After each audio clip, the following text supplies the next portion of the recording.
Oi, pessoal, vamos iniciar agora o podcast Papo Entre Elas. E o tema do nosso podcast hoje é psicologia e emagrecimento. Lembrando que nós já trouxemos vários profissionais, tanto da área médica quanto da área de nutrição, educadores físicos, trouxemos alguns pacientes que também já passaram pelo processo, principalmente de vibrolipoaspiração, e hoje nós estamos trazendo a doutora Dalila, psicóloga, ela é coach do IBC, pós-graduadas em ações educativas e analista do comportamento. Seja muito bem-vinda, vou te chamar de Dalila, pode ser? Claro.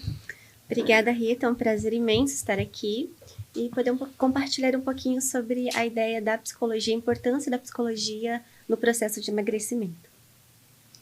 Pois é, né?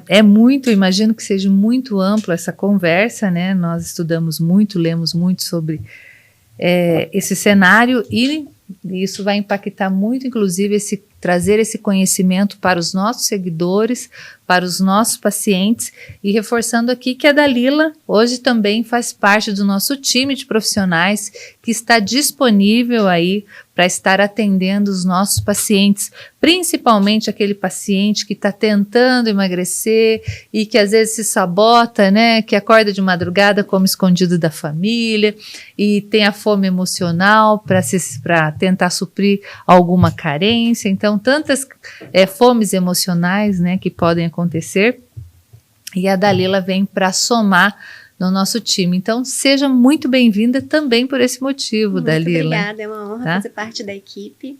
E eu costumo falar que não adianta você fazer uma cirurgia, uma lipo ou alguma cirurgia no corpo se você não trabalhar sua mente, né?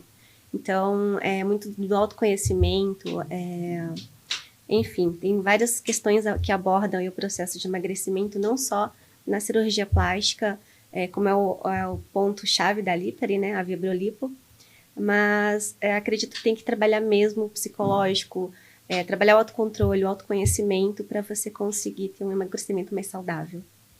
Isso aí. Então a gente criou um roteiro aqui, né, de perguntas aí pelos nossos seguidores, por alguns pacientes que nos questionam, abrimos uma caixinha de perguntas e vieram algumas perguntas e nós vamos passar aí para Dalila, tá? Qual a importância, Dalila, do autoconhecimento no processo de emagrecimento? Olha, eu acredito que o autoconhecimento é tudo. Quando a pessoa tem o autoconhecimento, ela sabe quais são os sabotadores ali, ela sabe da relação dela com a alimentação. Normalmente eu costumo falar que as pessoas sabem o que é se alimentar bem e o que é se alimentar errado. Elas se alimentam pela emoção. Às vezes a pessoa está um pouco estressada, está ansiosa, acaba descontando na comida. Então, às vezes, quando tá feliz também, né, acaba descontando também na comida. Tô feliz, vou comer. Tô triste, vou comer. E você saber identificar essas emoções, acho que é um ponto muito importante para você ter o autoconhecimento e não se sabotar nesse sentido. Ainda mais nós, né, eu acho que nós relacionamos confraternizações, né, comemorações sempre com o alimento. E como, né, controlar isso, né? Vou comemorar uma conquista, vou comemorar o Natal, a Páscoa, o aniversário. Então sempre tem uma boa comida, sempre tem uma boa bebida. E aí que vai entrar o meu comportamento para poder dosar isso. Porque muitas vezes eu acredito que nós podemos dosar, né? Eu posso confraternizar, eu posso participar daquele ritual, daquela comemoração, porém eu tenho que ter esse autocontrole. Eterna busca pelo equilíbrio, né? Ainda mais nós mulheres, sempre temos uns quilinhos a perder. Posso estar lá um índice de gordura corporal bom, mas eu sempre quero emagrecer mais um pouquinho. Então, você conseguir ter esse autoconhecimento, a sua visão do seu próprio corpo, o que aquilo é real ou é imaginário. Por exemplo, você abrir um Instagram hoje e ver aquelas mulheres belas, cheias de filtros, cheias de...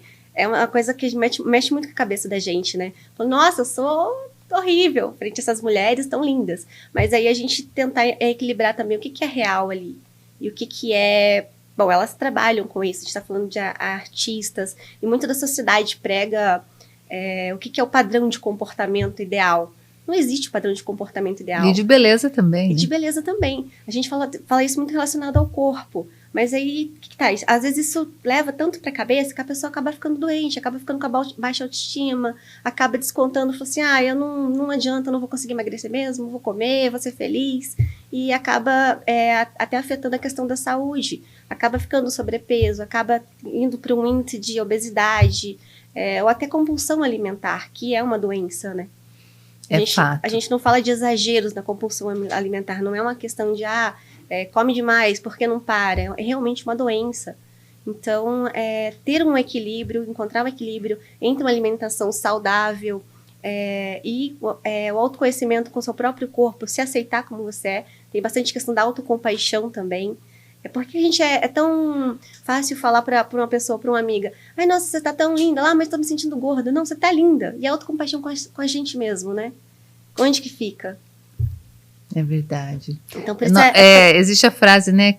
Quem é o meu maior inimigo? Às vezes o meu maior inimigo sou eu mesma, né? A minha mente também. Né? A minha mente. Eu trabalho muito com a abordagem da terapia cognitivo-comportamental. A gente acredita que existem crenças, existem pensamentos que regulam o nosso comportamento. Então, é uma tríade: pensamento, comportamento e consequência. Eu penso, me comporto daquela forma. E às vezes eu penso, são os pensamentos automáticos. Meu corpo não tá legal. Ou eu começo a dieta na segunda. Será? Entendi. E aí tem alguns motivadores pessoais, né, que impulsionam ou dificultam a perda de peso. Quais seriam, Dalila? Motivadores, eu posso dizer que os motivadores são, eu pretendo ter mais saúde. Para que maior motivador que a saúde, né? Para você estabelecer uma rotina, correr atrás de ter um equilíbrio ali de uma boa alimentação, atividades físicas. Então, acredito que o maior motivador deveria ser, pelo menos, a gente querer ter saúde. O nosso corpo está com os níveis ali bons de colesterol, enfim, toda essa parte do corpo saudável.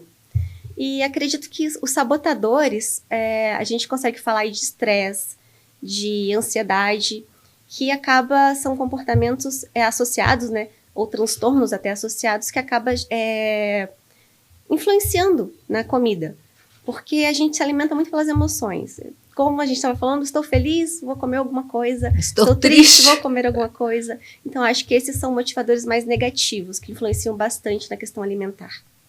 E existem padrões de comportamento que contribuem para essa alimentação não muito saudável ou nada saudável? Quando a gente diz padrões de comportamento, eu costumo dizer comportamentos automáticos. Então, tem aquela vontadezinha que dá às vezes, eu tô com vontade de comer alguma coisa, mas não sei o que é. São comportamentos automáticos, né? Acaba que você abre a geladeira só para ver o que tem lá dentro e aí vê um pedacinho, vou comer só um pedacinho. Não quer só um pedacinho, né? Às vezes mas às vezes não, a maioria das vezes não é. Então, esses comportamentos automáticos são padrões de comportamento que acabam sabotando a nossa dieta e a nossa busca pela saúde e equilíbrio, né? Vou assistir um filme, daí já vou comer uma pipoca bem doce. Entendi. Eu costumo muito falar com os meus clientes em terapia que a gente tem que fazer uma reprogramação mental. O que te leva a esses comportamentos compulsivos? Porque você sabe quanto você tem que comer. Às vezes você tem que repetir novamente o prato, porque é muito bom, mas é compulsivo. Então tudo volta para o autoconhecimento. Se você sabe que você vai comer, não consegue comer só um pouco, por que você não pensa no final, no resultado daquilo? Eu vou ganhar uns quilos a mais. Então, se eu comer um pouquinho, igual, não precisa comer muito. Você vai numa festa, você vai numa confraternização, tem que ter um equilíbrio, come pouco, tem um autocontrole. Então, isso eu acho que é muito importante. Tem uma série que eu assisti, chamou Centenários. E são várias comunidades, né? Na Itália, no Japão, e se eu não me engano, não vou saber exatamente em qual país, que a dosagem deles da alimentação é sempre chegar nos 80%. Né? Comer 80%, não deixar passar disso. Se deixar passar disso, aí você já começa a sabotar. Ou seja, né? E o que eles estavam querendo saber? Por que em algumas comunidades as pessoas atingem os 100 anos? Geralmente eu nunca vi um centenário ou uma pessoa com 90 anos gorda, ou com obesidade ou com sobrepeso, né? É isso que eu nunca vi. Então, se a gente começar a modular isso, né? E dentro dessa questão de padrão de comportamento, como identificar e modificar?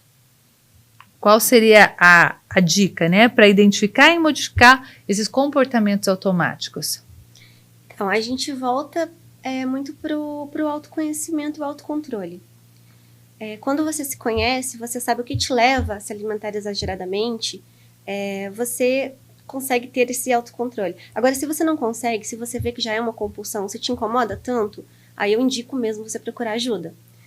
Com ajuda psicológica, você consegue estabelecer técnicas, a gente tem estratégias específicas para trabalhar na reprogramação mental e modificar essas estratégias, te ensinar estratégias novas para você adquirir novos hábitos alimentares saudáveis e ter esse autocontrole, aprender a se conhecer e se controlar frente a digamos, essas tentações. Nós falamos da fome emocional, né? Automaticamente da alimentação emocional, né? Como que eu posso, que seria o quê? Seria a compensação quando eu estou triste, a compensação quando eu estou alegre? E quais estratégias, né, que eu poderia utilizar para tentar driblar essa fome emocional?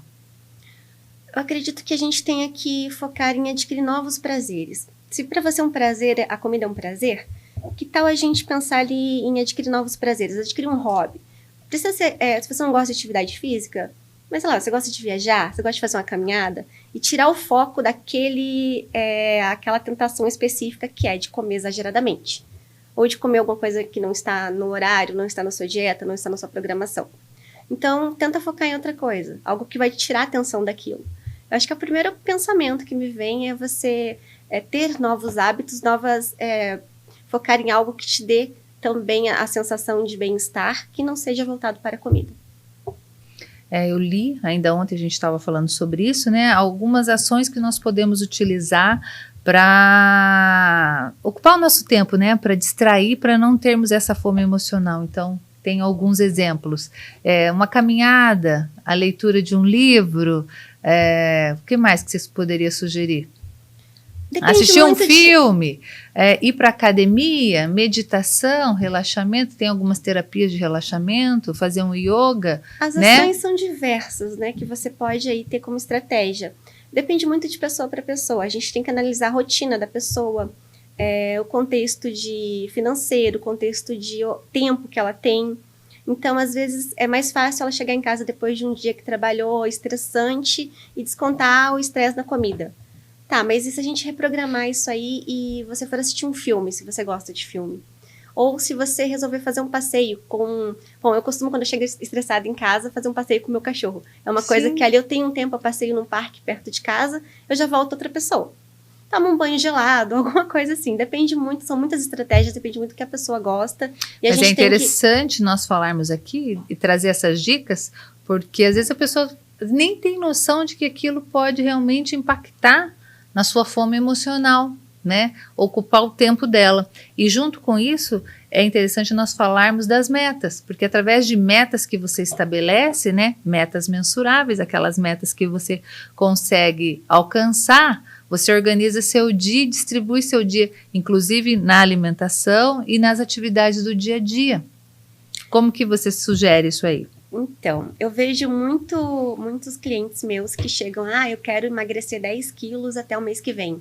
Primeira coisa, coloque metas alcançáveis, metas pequenas. Não adianta você colocar metas que são inalcançáveis. Você pode emagrecer 10 quilos daqui até 6 meses. Depende de quanto você está disposto, da sua rotina também. Então, eu costumo falar, comece aos pouquinhos e celebre cada conquista. Se você colocou uma meta de comer saudável. Quais seriam as sugestões de celebração de conquistas? Aí que tá. Lembrando que tipos, sempre associamos a alimentação, né? Sim.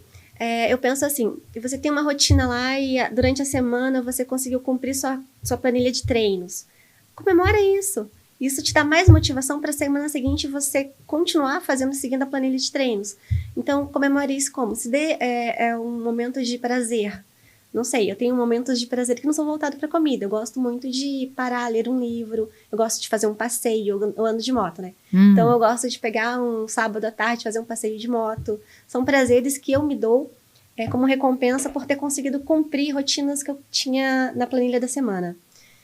Você conseguiu passar a semana fazendo refeições boas, saudáveis. Nossa, comemore isso. Porque isso te motiva a continuar. E não tem aqueles comportamentos que são autodestrutivos. Como? Eu tô tentando emagrecer, porém, beleza, furei numa sexta-feira à noite, fui para um happy hour depois do trabalho, furei a dieta e comi. Então já não adianta mais nada, vou comer tudo no final de semana, segunda-feira eu volto. Isso já são pensamentos automáticos que vêm como rotinas, como que eu posso falar? Rotinas que vão prejudicar você. Então, você não vai ficar bem com aquilo depois. Tem muitas pessoas que têm a parte de comer por impulso e depois ficar arrependido, ficar com sensação de, nossa, por que eu fiz isso? Então, evitar se você sabe já o resultado no final. Então, tem que ter essa parte de você comemorar cada vitória, até para você ter uma motivação ali de continuar, não esquecer disso. E também a parte de não ter esses pensamentos autodestrutivos. Só porque eu furei a dieta hoje, amanhã segue novamente. Tudo certo. Todo mundo tem altos e baixos, não tem problema. O problema é você não desistir e continuar. E se precisar, busca ajuda terapêutica, que a gente tem métodos específicos, estratégias, planilhas, inclusive, que a gente faz para os clientes, para seguirem aquilo ali. E eu tenho uma cliente que eu até abro isso para outras pessoas, que no processo terapêutico, às vezes ela fala, doutora, eu vou te ligar mais tarde porque eu tô um pouco ansiosa. Então ela já chegou a me ligar 11 horas da noite. E eu dou essa liberdade para alguns clientes porque eu sei que alguns momentos são mais difíceis, ela tem crises de ansiedade e ela desconta muito na comida. Então eu dou essa liberdade para ela porque eu sei que tem questões ali emergenciais que ela não consegue superar sozinha e que ela precisa de ser ouvida, pelo menos. E ela mora sozinha. Ela não consegue ter um suporte familiar ali junto dela. Então, a pessoa mais próxima ali, que ela confia, que ela pode falar, isso é a psicóloga. Nossa, então, eu abro isso para ela, como abro para outros pacientes também. Super humanizado, né, o atendimento. Tem que ser empático e humanizado, porque o processo terapêutico, se não tiver essa troca, não adianta. Você não vai conseguir ajudar o paciente, porque é um trabalho em conjunto. Eu estou aqui para te orientar, mas você tem que seguir as orientações também. E se não tiver essa troca, não tem como ser uma terapia bem sucedida.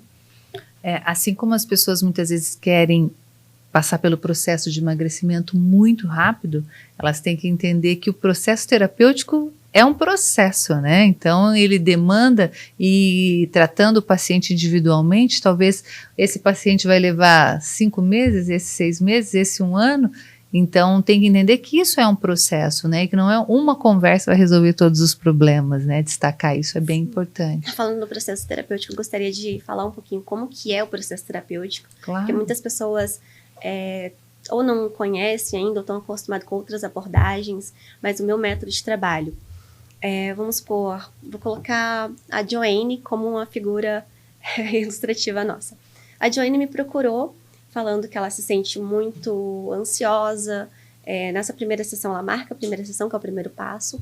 Ela vai conversar comigo. Eu sempre dou, assim, eu digo que a primeira sessão ela não tem um tempo. Às vezes eu já fiquei 2, 3 horas na primeira sessão com a pessoa, ouvindo tudo que ela tem, porque tudo que ela trazer de informação para mim, eu vou conseguir absorver isso e formar um diagnóstico. Às vezes não é na primeira sessão, mas eu consigo pontuar ali para saber o que eu vou trabalhar com ela. E a terapia cognitivo-comportamental ela é muito focada. Ela não é uma terapia que você vai ficar 10 anos em terapia. Ou que é de longo prazo, que muito acontece alguns terapeutas amarrar o cliente, né? Não é o caso da terapia cognitivo-comportamental. A gente trabalha muito focado em... como posso falar? Focado em situações específicas, queixas específicas do cliente. Então, o cliente me trouxe, Joanne me trouxe essa questão dela não estar conseguindo dormir à noite, dela estar muito estressada, descontar muito nas pessoas ao redor dela. E isso estava incomodando ela de um jeito dela estar começando a ter crise de choro, por não conseguir lidar com questões do dia a dia. Então, vamos lá. Ela me trouxe isso, a gente ficou 2 horas lá em sessão e eu diagnostiquei ela com TAG, transtorno de ansiedade generalizada. Então, ela me trouxe tudo isso. Eu vou, depois disso, formular umas estratégias, pensar na melhor abordagem que eu vou trabalhar com ela, para que ela tenha uma melhora logo. E na próxima sessão eu vou apresentar um plano de tratamento para ela, que eu vou elaborar exclusivamente para ela. A gente vai negociar esse plano, ver como que é a rotina dela e estabelecer esse plano junto com planilhas, junto com técnicas específicas, técnica de relaxamento, como quando ela está com uma crise de ansiedade muito grave, o que ela pode fazer ali, técnicas para ela conseguir manter a calma. Existem várias técnicas dependendo da situação da pessoa. Então eu vou passar esse plano para ela e a gente vai trabalhar em cima disso. Porém, pode acontecer também de ter outras situações conjuntas. Por exemplo, ela teve crise de ansiedade. O que levou ela a ter uma crise de ansiedade? Qual foi o gatilho ali? Pode ser que ela já tenha uma crise de depressão ou que ela tenha um estresse no trabalho, que é o caso da minha cliente, que eu estou dando o nome de Joanne aqui. Ela tem uma crise de estresse no trabalho porque o trabalho dela suga muito ela. E ela não estava conseguindo administrar. Só que tudo isso levou ela a ter uma crise de ansiedade generalizada. Então, vamos trabalhar o quê? A ansiedade, vamos trabalhar também a questão do estresse no trabalho dela. Vamos formular técnicas para ela conseguir trabalhar tanto a ansiedade dela quanto o estresse no trabalho. Para ela conseguir ter uma melhora significativa e de preferência a curto prazo. E eu não consigo não correlacionar isso com o ganho de peso. Tem tudo a ver com ganho de peso, porque a pessoa chega em casa estressada, ansiosa, ela quer fazer o quê? Eu não quero fazer nada, eu não quero cuidar de nada, eu não quero ver filhos, eu não quero nada, eu quero simplesmente comer e dormir, ou ficar assim, procrastinando. Então tem muito a ver com a questão do aumento de peso. E ela aumentou muito de peso. Ela saiu ela é baixinha, ela tem acho que uns 60 ali. Ela falou que sempre pesou em torno de 52 quilos. Ela chegou a 80 quilos. E como que isso afeta a imagem pessoal dela? A autoestima. Sim. Inclusive para o trabalho, né? Porque ela trabalha num ambiente corporativo de muitas mulheres. Então ela falou que estava desanimada, estava estressada e acabou tendo crises de ansiedade. Tudo é voltado para a alimentação e para o corpo e como você trabalha sua mente e seus altos e baixos do dia a dia. Dalila, nós sabemos assim que o paciente, muitas vezes ele busca o emagrecimento em busca da saúde, mas muitos têm o conflito interno não pela saúde, mas pela própria imagem. Está muito mais preocupado com a sua imagem corporal e com a sua autoestima do que realmente com a sua saúde, né? E quais são essas estratégias, né, que nós podemos utilizar para uma mudança de mentalidade positiva em relação ao corpo? Primeiramente, eu acredito que a gente tem que praticar autoestima. Se você não tem uma autoestima boa, se você tem uma visão ruim sobre o seu corpo, é muito complicado. Por mais que você vá atrás de tentar fazer uma dieta, fazer treinos, às vezes nunca tá bom. Não tem aquele autossabotador que nunca tá bom? Esses pensamentos automáticos que já vêm, eu nunca vou conseguir, é muito difícil pra mim. Aí você olha pro lado na academia, tem uma moça lá que, nossa, o corpo dela é perfeito, mas até ela malha lá há 10 anos, vamos supor. Então, acho que é muito do como você vê, você trabalhar muito a sua autoestima. O que vem muito do seu autoconhecimento também. Autoaceitação, autocompaixão. Que é autocompaixão? É você se aceitar como você é. Mas isso não quer dizer que você não pode melhorar. Só que bote metas factíveis. Não bote metas irreais, que você não vai conseguir cumprir. Bote uma meta que não vai ser difícil para você, que vai se adaptar à sua rotina. E que faça ela ser progressiva. É um passinho de cada vez, é subir a escadinha mesmo. Então, isso tem muito a ver com o autocontrole e o autoconhecimento. Trabalhar a autoestima para você não cair nessa visão que tem em geral, né, que todo mundo tem que ter o corpo perfeito. Se ame como você é primeiro. Mude reprograma sua mente, digamos assim.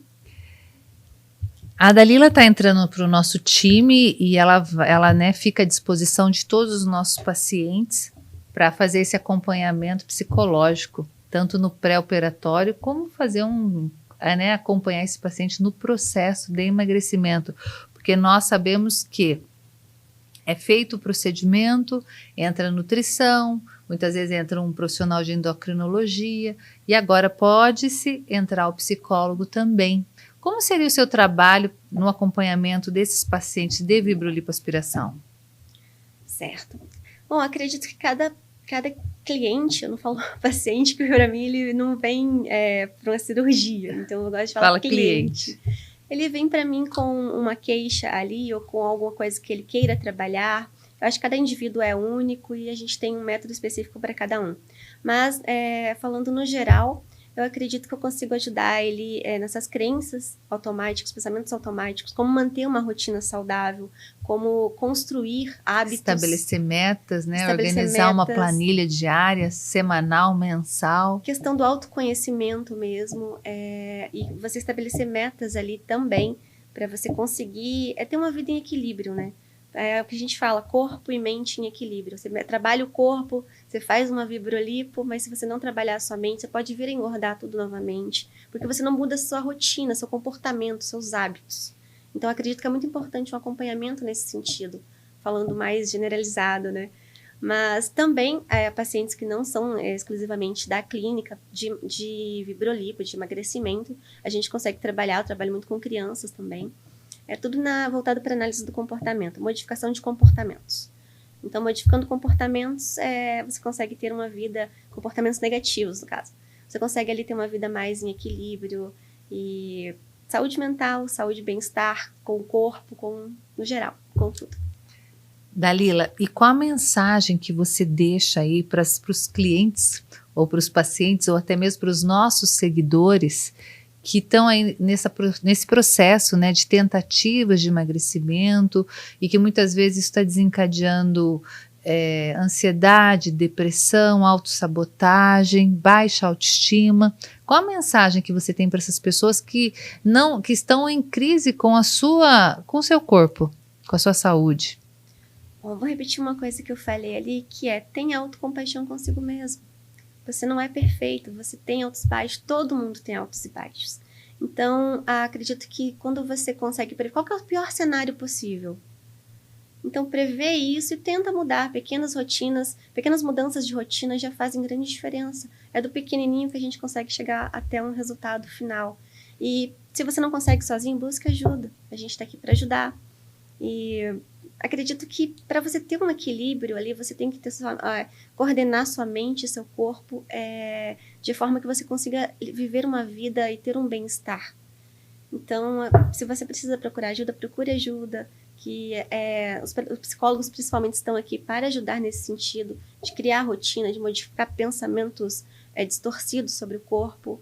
E uma coisa que, para mim, eu estou até deixando de usar muitas redes sociais, porque é uma coisa muito tóxica, que a gente vê sempre, ficar se comparando não é legal. Não se compare aos outros, principalmente. Faz todo sentido. Então, eu agradeço muito, né, a sua presença aqui no nosso podcast Papo Entre Elas, e eu tenho certeza que você vai agregar muito aí no acompanhamento dos nossos pacientes. Seja muito bem-vinda e vamos aí marcar outros podcasts aí com os nossos outros colegas de trabalho para sempre trazer uma informação bem importante para os nossos pacientes. Obrigada, Rita. É uma honra estar aqui, fazer parte da equipe. E pessoal que acompanha o podcast, acompanha a Lipari, se tiver alguma dúvida em relação ao emagrecimento, ao processo terapêutico, estou à disposição no Instagram, @DalilaLucasPsi. Pode me mandar minha mensagem lá, eu respondo bastante mensagens. Posso demorar um pouquinho, mas eu sempre respondo todo mundo. E estou à disposição para qualquer dúvida e para atendê-los nas clínicas Liparis.